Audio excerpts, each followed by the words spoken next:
তাহলে তুমি আবার এসেছো বিয়ের কথা বলতে? হ্যাঁ আঙ্কেল, বলতে পারেন এই শিক্ষাটা আমি মশার থেকে পেয়েছি। হ্যাঁ, মশা? মস্কিউটো? হ্যাঁ হ্যাঁ, ওই মস্কিউটো মস্কিউটো।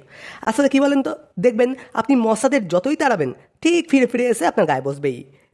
আর ওখান থেকেই আমি শিখেছি যে তোমাকে যত খুশি তাড়াক, কাজ হাসিল না হওয়া পর্যন্ত তুমি কোথাও পালাবে না, বারবার ফিরে আসবে। হ্যাঁ, ওসব বাদ দাও। তুমি বলো যে তুমি কত টাকা ইনকাম করো মাসে? হ্যাঁ, ইনকাম? ইনকাম বলতে আমার এখানে শুধু আউটগোয়িং আছে, ইনকামিং বন্ধ। কি? না না, আপনি ভুল ভাবছেন। আপনি কি ভাবছেন আমি কোনো টাকা ইনকাম করি না? না না, সেরম নয়। আসলে কি বলুন তো, আমি টিউশনি করি। ওই টিউশনি করে মাসে ধরুন 10,000 টাকা হয়ে যায়। কি? 10,000 টাকা? এই টাকা নিয়ে তুমি আমার মেয়েকে বিয়ে করতে এসেছো? তুমি জানো আমার মেয়েকে মাসে 50,000 টাকা শুধু আমি হাত খরচ দিই। ও তাই নাকি? তাহলে তো ভালোই হলো। আমার 10 আর ওর 50, তাহলে মোট আমাদের সংসারে 60,000 টাকা আয় হয়ে গেল। কি বলেন? কি? বেরো, বেরো এখান থেকে, বেরো তুই।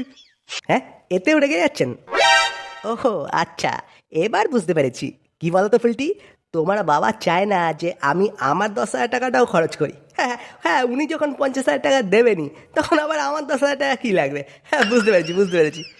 আরে আঙ্কেল, আমি কথা দিচ্ছি আমি আমার 10,000 টাকাটা খরচ করব না। আপনার পাঠানো ওই 50,000 টাকা দিয়েই আমাদের সংসার চলবে, ঠিক আছে? ওটাই খরচ করবো। আরে এত রাগ করার কি আছে? হারামজাদা, তুই বেরোবি নাকি আমি এখন পুলিশ ডাকবো? হ্যাঁ, পুলিশ?